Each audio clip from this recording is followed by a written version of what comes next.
بسم اللہ الرحمن الرحیم۔ السلام علیکم ورحمۃ اللہ وبرکاتہ۔ شائقین فارسی کو فارسی اردو قاعدہ کلاس میں خوش آمدید۔ فعل کیسے بنتا ہے، اس سلسلے میں نے پیچھے 3-4 لیکچرز ریکارڈ کر کے آپ کے نظر کیے ہیں۔ اس میں یہ بھی بتایا کہ مصدر سے مضارع کیسے بنایا جاتا ہے، اس کے 6 فارمولے قیاس کر کے آپ کے پیش خدمت کیے ہیں۔ آج ہم آگے بڑھیں گے۔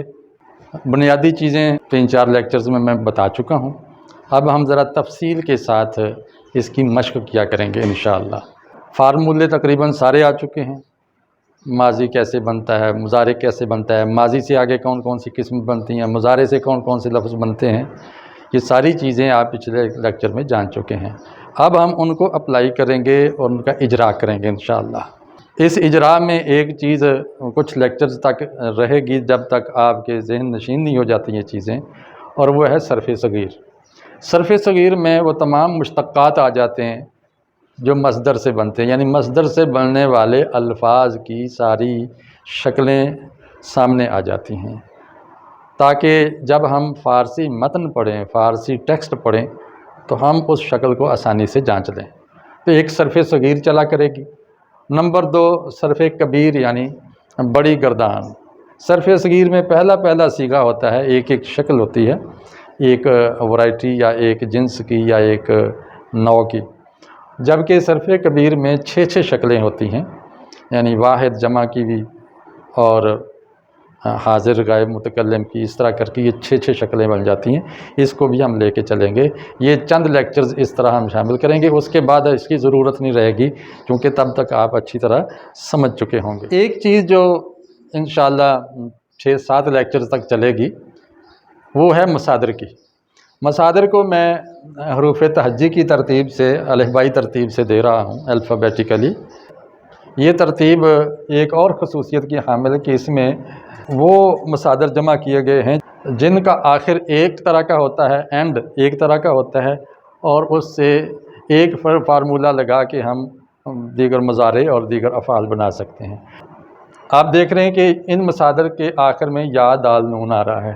آج یہ 22 مصادر لیے ہیں، اور ان تمام مصادر کا آغاز بھی ایک طرح کے حرف سے ہو رہا ہے، یعنی جیم سے شروع ہونے والے مصادر اور چے سے شروع ہونے والے مصادر۔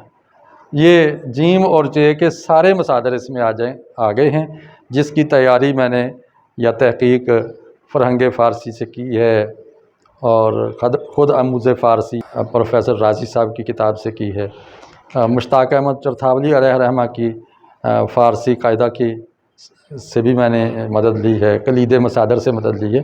تو یعنی جو میرے پاس ریسورسز تھے ان سے میں نے تحقیق کر کے لیے کہ جملہ مصادر آ جائیں۔ میرا مزاج ایک جامعیت کا بھی ہے کہ کوئی چیز رہ نہ جائے، تو دستیاب وسائل میں سے صرف 22 مصادر مجھے ایسے ملے ہیں کہ جو چے سے یا جیم سے شروع ہوتے ہیں۔ جیم سے شروع ہونے والے یہ 4 ہیں، اور باقی جو 18 مصادر ہیں وہ چے سے شروع ہوتے ہیں۔ گویا یہ جیم اور چے کی تختی، اس سے پچھلے والے حروف کی تختیاں گزر چکی ہیں۔ تو ان 22 مصادر کو آپ اپنے پاس نوٹ کر لیں، اس کا اسکرین شاٹ لے لیں، اور ان کے معنی بھی آگے درج ہیں، اور ان سے آگے انشاءاللہ ہم صرف بھی کریں گے۔ جنبیدن کا معنی ہے ہلنا، جنبش کرنا۔ جنگیدن لڑنا، جنگ کرنا۔ اس کا مترادف ستیزیدن بھی ہوتا ہے، لڑائی کرنا، مارداڑ کرنا۔ جوشیدن جوش مارنا، ابلنا۔ جویدن چبانا، جویدن۔ چاپیدن ٹوٹنا، ٹوٹ جانا۔ چاویدن چبانا، تو جویدن بھی چبانا ہو گیا، چاویدن بھی مترادف ہو گئے، ایک ہی معنی والے ہیں۔ چائیدن سردی لگنا، ٹھنڈ لگ جانا۔ چخیدن لڑنا، کوشش کرنا، یعنی جنگیدن، چخیدن اور ستیزیدن یہ مترادف ہو گئے۔ چربیدن غالب آنا، اسی سے اردو میں چربہ استعمال ہوتا ہے کہ یہ فلاں چیز کا چربہ ہے یا ملمہ ہے، اس کو غالب کر دیا، اس پر چڑھا دیا ہے، غالب آنا۔ چریدن چرنا، اردو میں بھی چرنا اور چریدن بالکل مناسبت رکھتے ہیں۔ چرتیدن فضول بولنا، فضول بکنا، بکواس کرنا۔ چزیدن جلنا، فارسی میں سوختن بھی آتا ہے جلنا، سین کی تختی میں اس کو آپ حاصل کر لیں گے۔ چپیدن لپٹنا، پیچیدن بھی ہوتا ہے پیچ کھا کے لپٹنا، اور چپیدن کا معنی بھی لپٹ جانا یعنی چمٹ جانا۔ چشیدن چکھنا، چغریدن ڈرنا، چفتیدن چپکنا۔ تو لپٹنا چپیدن اور چفتیدن چپکنا تقریباً یہ قریب قریب معنی رکھتے ہیں۔ چکانیدن ٹپکانا اور چکیدن ٹپکنا۔ تو چکیدن سے چکانیدن یہ لازم ہے اور یہ متعدی ہے، اس کا بھی میں فارمولہ بتاؤں گا کہ فعل لازم کو متعدی کیسے بناتے ہیں انشاءاللہ۔ چکسیدن نادم ہونا، شرمندہ ہونا، اور چلانیدن نچوڑنا، نچوڑنا۔ چمیدن لچکنا، لچکنا یعنی ہلنا، لچکنا۔ اور یہ چلیدن اور جنبیدن یہ تقریباً قریب قریب معنی رکھتے ہیں۔ چیدن چلنا، چلنا، چیدن چیدہ چیدہ کہتے ہیں، چیدہ چیدہ باتیں۔ تو یہ 22 مصادر ہیں جن کے معنی آپ نے جان لیے۔ اب ان کی صرف صغیر کیسے کرنی ہے کہ ہم مصدر لے لیں جنبیدن مثلا، بلکہ ہم آسان سا لیتے ہیں تاکہ لکھنا بھی کم پڑے، مثلا چریدن کر لیتے ہیں۔ چریدن کا معنی ہوتا ہے چرنا، اس کا معنی ہے چرنا، جیسے بکریاں چرتی ہیں، جانور گھاس چرتے ہیں، تو چریدن۔ ہم نے دیکھا کہ فارسی مصدر کے آخر میں نون آ رہا ہے اور اردو مصدر کے آخر میں نا آ رہا ہے۔ جب ہم اس کا نون ہٹاتے ہیں فارسی مصدر کا تو بن جاتا ہے چرید، اور اردو کا بھی نون ہٹا دیں تو بن گیا چرا۔ چرنا سے چرا اور چریدن سے چرید، تو یہ ماضی مطلق بن گیا۔ ماضی مطلق یعنی پاسٹ انڈیفینٹ ٹینس بن گیا ہے۔ اب اگر ہم مصدر سے نون کی بجائے یا بھی ہٹا دیتے ہیں، نون اور یا ہٹا دیتے ہیں، یعنی چریدن تھا تو اس سے بن گیا چرد، اور اس سے پیچھے ہم زبر لگائیں گے تو بن جائے گا، اردو میں یہ ہے کہ اس نا کو ہٹا کے بڑی یہ لگا دیں، چرے، چرد چرے۔ حال بنانا ہو تو اسی چرد مضارع سے پہلے می بڑھا دیں۔ یہ میں نے سائنس دیے ہوئے ہیں، نشان دیے ہوئے ہیں، علامات ہیں کہ کیا کرنا ہے۔ تو یہ ڈیش سے مراد ہے کہ وہ اصل روٹ ہمارے پاس رہے گا مادہ، اور اس سے پہلے ہم می لگا دیں گے تو بن جائے گا می چرد۔ یاد رکھیے کہ مضارع میں دال سے پہلے زبر آئے گی، آخر میں دال ہوگی اور اس سے پہلے زبر ہوگی، چرد۔ تو یہ بن جائے گا اردو میں چرتا ہے یا چر رہا ہے۔ امر بنانا ہو تو اسی مضارع کی ہم دال ہٹا دیں، چر، اور اردو میں بھی ایسا ہے کہ ہم یہ الف ہٹا دیں یا ہٹا دیں، چر بن جائے گا۔ تو اردو میں اور فارسی میں چر یہ امر کا صیغہ ہے، معنی ایک ہی ہے۔ اور کبھی دیکھیں شروع میں بے بھی لگ جاتے ہیں، یہ با زائد بھی، بچر بھی کہہ سکتے ہیں ہم۔ یہ نہ لگائیں یا نہ لگائیں یہ پہلے امر بن جاتا ہے۔ تو مضارع کی دال ہٹا کے ہم نے پہلے امر بنا لیا، اور نہیں بنانا ہو تو اس امر کو جو بنایا ہے چر، اس سے پہلے ہم میم بڑھا دیں، یہ بن گیا مچر، نہ چر۔ اردو میں آ جائے گا نہ چر، یا مت بھی آ جاتا ہے، مت چر۔ نہیں آئے گا، نہیں تو انکار کے لیے آتا ہے، جبکہ نہ اور مت یہ روکنے کے لیے آتا ہے، پہلے نہیں تبھی بنے گا مچر۔ اور اگر ہم مستقبل بنانا چاہتے ہیں تو پھر سب سے پہلے مصدر کا یہ نون کراس کریں گے، مثلا چریدن سے ہم نے نون کراس کر دیا، بن گیا چرید، اور اس سے پہلے ہم خواہد لگائیں گے، یعنی ماضی سے پہلے ہم خواہد لگا دیں، یہ فعل مستقبل بن جائے گا۔ ترجمہ کیا کریں گے کہ اسی مضارع کے آخر میں، اردو مضارع کے آخر میں، اردو مضارع چرے لکھا تھا ہم نے، اس کے آخر میں گا لگا دیں، لیجئے یہ فعل مستقبل بن گیا، چرے گا۔ گریزنگ چلنا چرنا. اس میں فائل کیسے بنتا ہے کہ امر کے ساتھ ہم نون دال ہے ندا کا اضافہ کر دیں.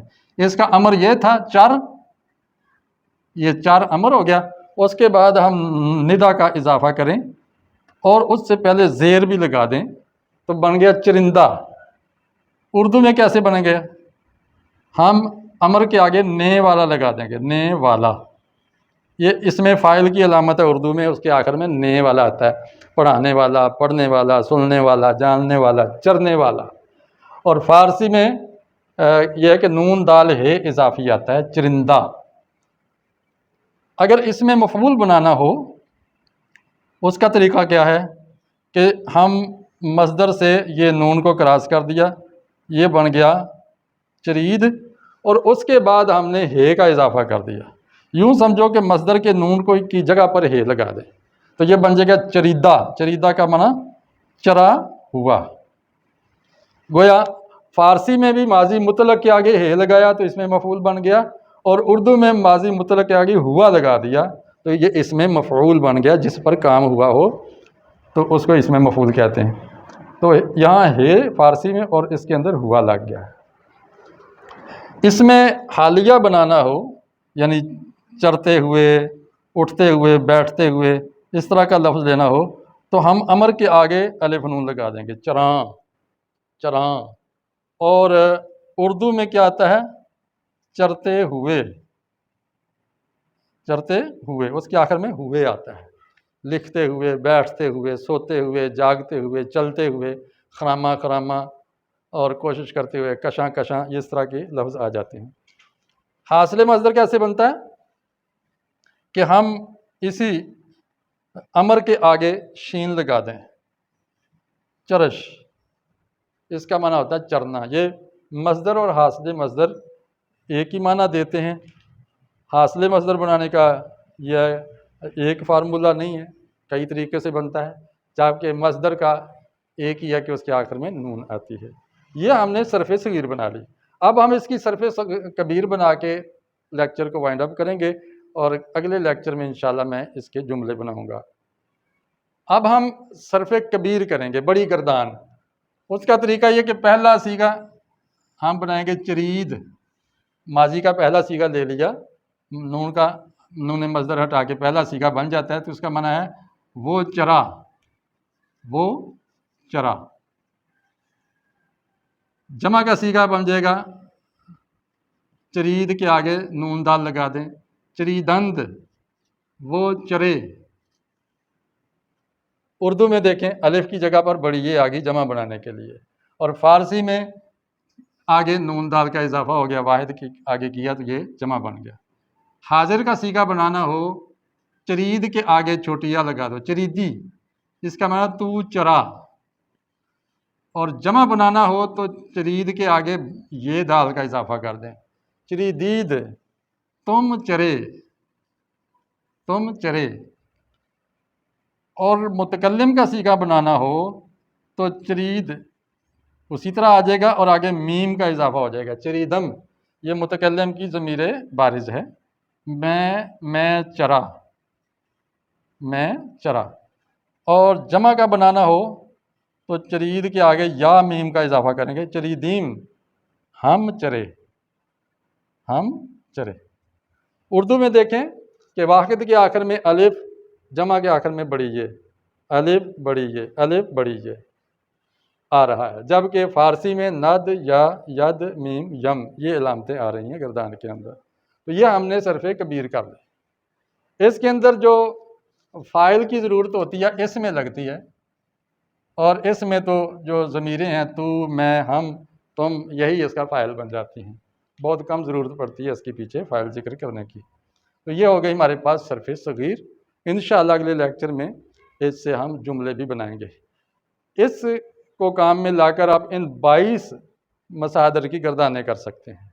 اس کا مطلب ہے کہ اگر ہم 22 یہ لفظ لے لیں اور 22 کو اس کے ساتھ ملٹیپلائی کریں، 1 2 3 4 5 6 7 8 9 10، تو 22 کو 10 کے ساتھ ضرب دو تو کتنے یہ لفظ بن جاتے ہیں.